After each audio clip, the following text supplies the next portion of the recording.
Hi, what I'm going to talk about in this video is how you can use powerful copywriting formulas to help you in your everyday writing.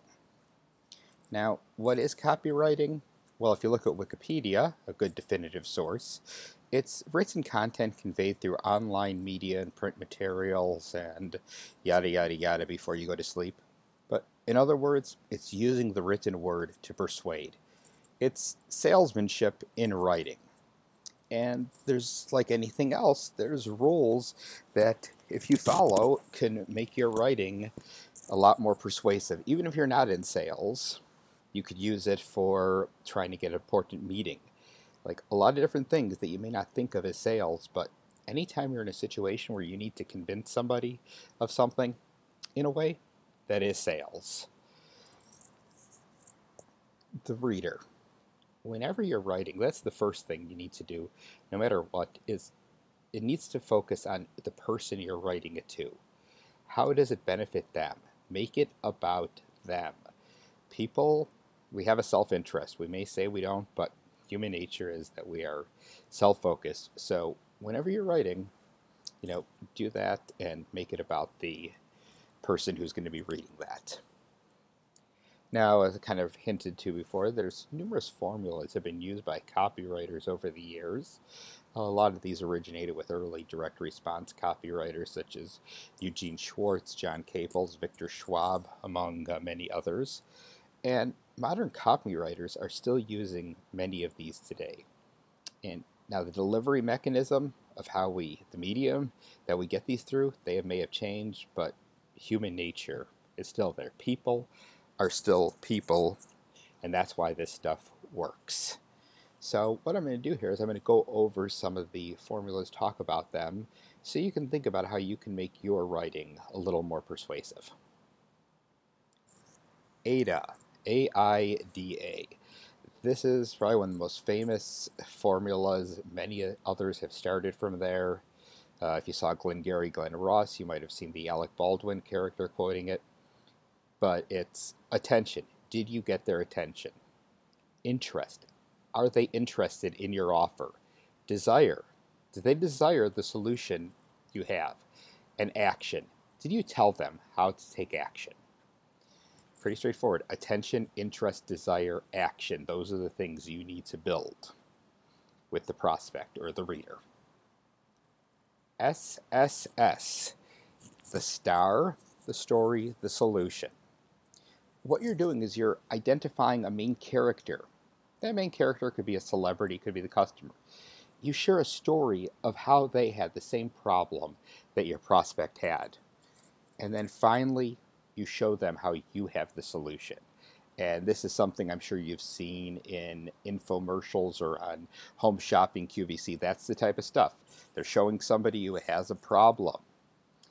They're giving the story about it, and then they're showing how they have the solution. The PPPP, the 4 Ps.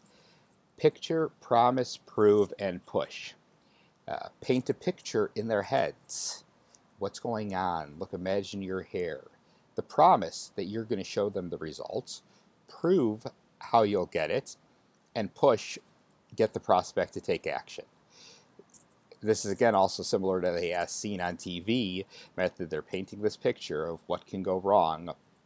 They're making their promise and they're proving, they're giving you the guarantee, and then pushing you that operators are standing by right now ready to take your order.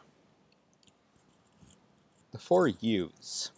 Useful, urgent, unique, and ultra-specific. Use ultra-specific details, and you want to show them how this product is useful to them, how it's unique, it's different from other products out there, and there's an urgency to the offer so that they know to take action. Now, with urgency, it's important that if you're putting a timeline, that's real. That's one of the worst things to do ever to a customer, is give a false urgency. This is going away at this price. You got to be realistic in what that is and what your things to tell the customer. And FAB. Features, advantage, and benefits. What are the product features? what is the advantage of your product and how does it actually solve the problem.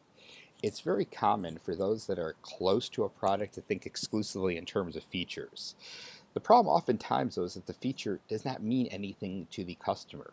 If I say, oh, this has the triple axle, yada, yada, yada, it's not going to mean anything. If I say, this is going to give you the smoothest ride possible, that's going to mean something to the customer. So you need to translate the features into benefits that your prospect will understand. Now, the call to action. Here's a sign, local honey for sale, in somebody's driveway. But the problem is, what do I do? Where do I go? Are they just telling me they have it? Never assume the reader knows what action you want them to take. Give them clear steps so they know how to do what you're asking for them. That sign say, local honey, please come and knock on the door. Yeah, local honey, come by, give an exact thing. Tell me how to buy it. Don't just tell me you have it. Tell me how I can get it. And for more information, you can visit me at robertwilliger.com. And the call to action here is check out Copywriting for Non-Marketers. And if you go there to www.gum.co/copy, you can get a copy of the Copywriting Quick Start Guide for free for signing up there. And feel free to reach out to me on Twitter at Robert Williger if you have any questions. Thank you.